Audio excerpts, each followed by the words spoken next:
Մի փոքր շնորհակալ Շնորհակալություն հարցի համար։ Իրականում մի փոքր ավելի վաղ ժամանակահատվածից սկսեմ, 16 թվականից դեռևս ապրիլյանից, երբ որ արձանագրեցինք դաշնագույն պատերազմական հանցագործություններ եւ քաղաքացիական անձանց նկատմամբ եւ գերիների, այսինքն ծառայողների, ովքեր որ հայտնվեցին Ադրբեջանի հսկողության ներքո, ու թեև ներկայացվել էին անհատական գանգատներ մի հետ, ու մինչ օրս դեռևս դատավարժի սպասում ենք, դա էլ մի առանձին հարց է, որ եթե չի շտաբում արձանագրել այդ խախտումները, Պատշաճ արձագանք, քանի որ չի տրվել այդ վարքագծին Ադրբեջանի, դա իրականում թույլ տվեց 20 թվականին շատ ավելի լայնածավալ եւ բազմաթիվ հանցագործություններ գործել պատերազմական, ու 20 թվականից ի վեր մենք որպես կազմակերպություն գործենք իր կազմակերպությունների հետ մի քանի փաստահավաք մշտադիտարկում ենք իրականացրել, որի շրջանակներում արձանագրել են բազմաթիվ պատերազմական հանցագործություններ, որոնց հիմնական թիրախը կամ սուբյեկտը, դժողը հենց գերեվարված զինծառայողներն են կամ քաղաքական անձերը։ Ավելին 20 թվականին մեր գործը շատ ավելի հեշտացրել էին հանցագործները, այսինքն այն զինծառայողները, ովքեր կատարում են այդ հանցագործությունը, նկարահանում էին ու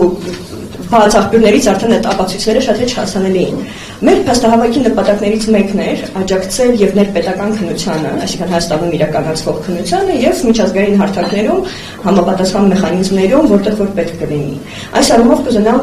երկու դիտարկում անեմ, լուրջ մտահոգություններ ունենք այս պահին ներպետական մակարդակում իրականացվող քննության արդյունավետության հետ կապված, հաշվի առնելով բարձրաստիճան պաշտոնատար անձանց հայտարարությունները, որ երկկողմանի պայմանավորվածության ջենտլմենական համաձայնության համաձայնքում դադարեցնում է միջազգային հետախուզումը այդ ենթադրյալ պատերազմական հանցագործությունների վերաբերյալ, այդ թվում այն անձանց, ովքեր որ նույնականացվել են որպես գերիների նկատմամբ հանցագործություններ կատարողներ, այդ թվում սպանություն։ Սա մեզ համար լուրջ մտահոգություն է, որ ներպետական մակարդակում այլևս որևէ արդյունավետ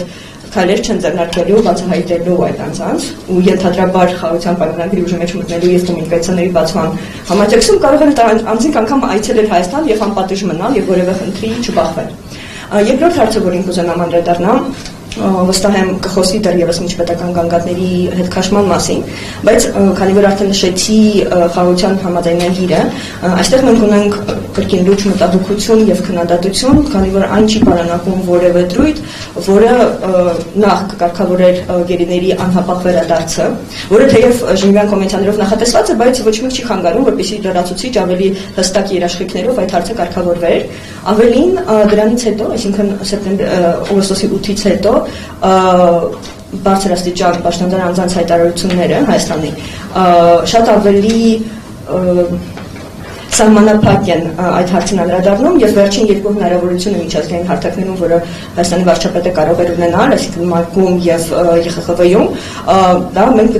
համարում ենք բաց թողնված, ընդ որում հնարավոր է, որ դիտավորյալ բաց թողնված հնարավորություն այդ հարցին անդրադառնալու։ Օգտագործվել է ընդամենը, այսինքն կես նախադասությունը ընդամենը ասել վարչապետը, ասել է, որ պետք է անազատության մեջ պահվող անձանց հարցը հասցեագրվի։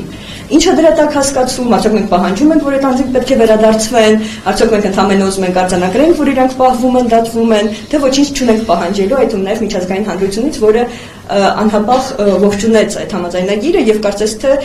մոռացավ, որ շատ մարդու իրավունքների հարցեր մնացին այդ համաձայնագիրից դուրս, այդ թվում նաև անազատության մեջ պահվող անձանց իրավունքները։ Ինչու ենք մենք մտահոգված այդ հարցով ավելի քան գուցե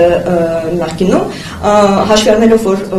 այն արդյունավետ պաշտպանության միջոցները, որոնք որ օգտագործվել էին, բայց հիմա Հայաստանը հրաժարվում է դա կիրառել, Ադրբեջանը մեկուսացվել է, ինչպես դուք նաև նշեցիք, ոչ միայն Կարմիր խաչի գործունեության դադարեցման համաձայնքում, այլ նաև ՄԱԿ-ի գործակալությունների եւ փակման եւ իրենց գործունեության նվազեցման արտաքին որևէ մշտադիրքման միսիայի կարող է միշտ մերժել, որպեսզի այս կատարեն, այսինքն ստացվում է, որ ըստ էության որևէ անկախ մշտադիտարկման հսկողության process չկա։ Ավելին Ադրբեջանի օմբուդսմենը դա այն մեխանիզմը չէ, որի վրա կարելի է հույս դնել, վստահ լինելով, որ կայցելեն ու կարձանագրեն խնդիրները, եթե դրա կարիքը լինի։ Ինչու ենք վստահորեն դա պնդում, դա ենթադրություն չի, դա փաստահեն պնդում է, որովհետև 20 թվականից հետո հայրենադարձված գերիները, հետ խոսել ենք, արձանագրել են, որ ըստ էության նրանց նկատմամբ բռնությունը կիրառվել է եւ փաստաբանների ներկայությամբ, այսինքն հանրային պաշտպանի, որը որ ձևականորեն տրամադրվել է, եւ բուժ անձնակազմի ներկայությամբ, որոշ դեպքերում անգամ մասնակցությամբ օմբուդսմենի որպես այդպիսին,